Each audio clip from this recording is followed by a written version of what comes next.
What if I told you that the way you show up at work, in your relationships, and in business ventures was in fact not your personality, but your protection strategy? Today, we're talking about the core archetypes keeping you disconnected from your purpose, your power, and your peace.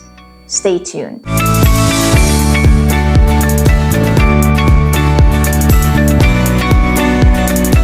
Welcome to the place where emotional intelligence, self-leadership, and faith come together to take you from a life of survival to the life you deserve. At every stage of life, we're meant to build a specific foundation. For example, in childhood, we're meant to build the foundation of emotional safety and secure attachment. In adolescence, we're meant to start building our sense of identity. In early adulthood, we are meant to start developing our sense of purpose. But when one of these pillars is missed, something gets stuck. And from there on, we typically start adapting and coping. Those coping mechanisms then evolve to become survival identities rooted in pain, delay, and neglect. And instead of becoming the wholesome, grounded adults we are meant to be, we start living out of these survival identities. And they can feel so familiar that they actually become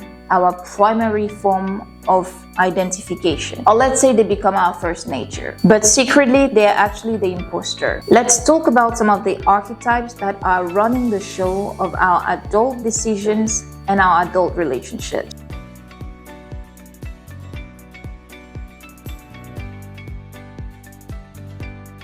We all know someone who is always there for others. They're the ones that will show up at all costs, clean up the mess, and carry burdens that were never meant to be theirs. And this is an act they will extend not just to the people they love and care about, but pretty much to almost anyone. This kind of care is not normal. It is rooted in fear. Most chronic helpers did not grow up with the emotional support that a child should receive. They grew up learning to support everyone else around them. Not because they love fixing everything, but because somewhere along the line, helping became the primary condition to receive the nurture they needed as a child. And that's not codependency.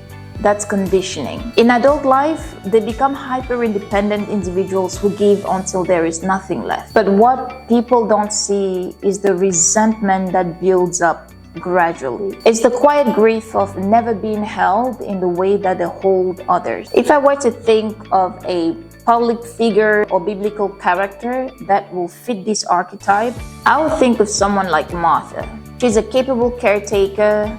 She's always busy serving, and she misses the emotional and the spiritual connection that her sister Mary prioritizes. If you fall into this category or know of someone who does, give yourself permission to receive. It is really important to come to peace with the fact that your worth is not defined by the sacrifices you make for others, nor does it come from you saving them. And it is so important that you cultivate firm boundaries with yourself and with others. Healing doesn't happen all at once, but it always begins with awareness. Stay tuned for part 2.